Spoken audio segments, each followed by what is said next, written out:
Ciel, c'est qu'un donc et l'ami à mes bateaux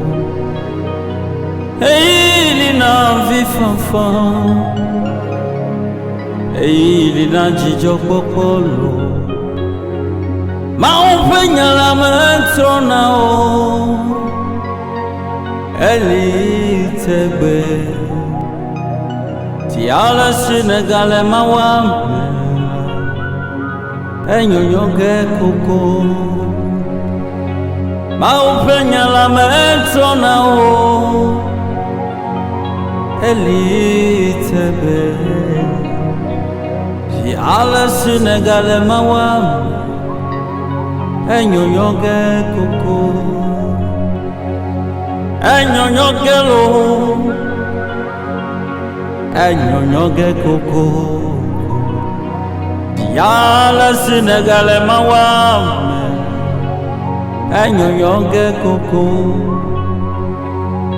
enyo ge lo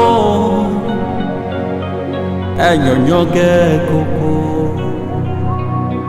Ciel, Sénégal mawam enyo ge koko Ciel, c'est qu'un donc il est ami à mes bateaux il est na vifafa il est na jijo popolo ma on peña la mentona o elitebe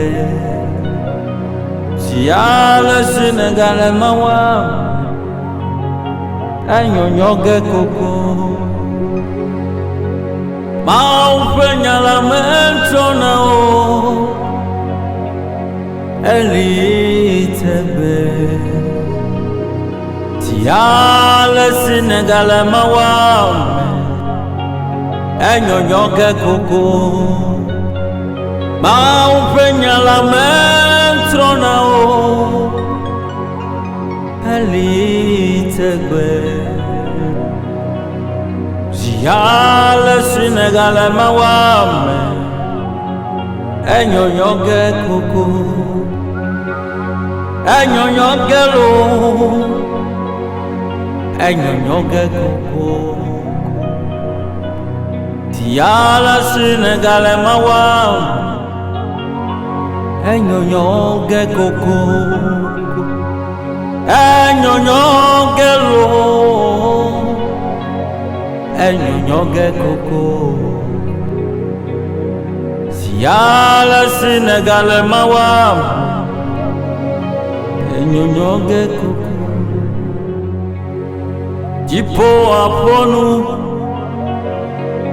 wo mawadegbe ahasio kata sio matuna lela Jipo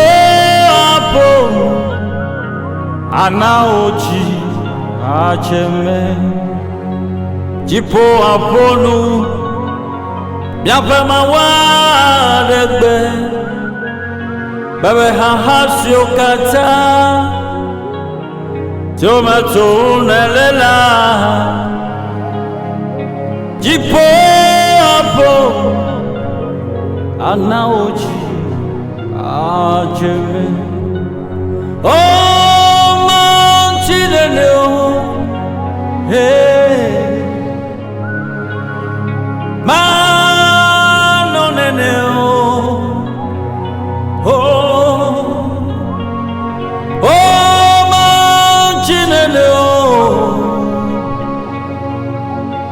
man no nene oh ahasio kata tio metuna lela Jipo Aponu anaoji acheme bebe dolela siokata tio metuna lela Jipo Aponu anaoji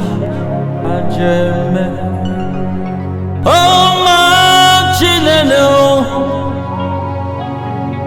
ma no nene ma o ma chineno ma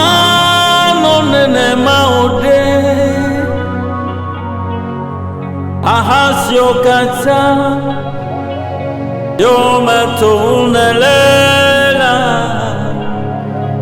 jipopo anaoji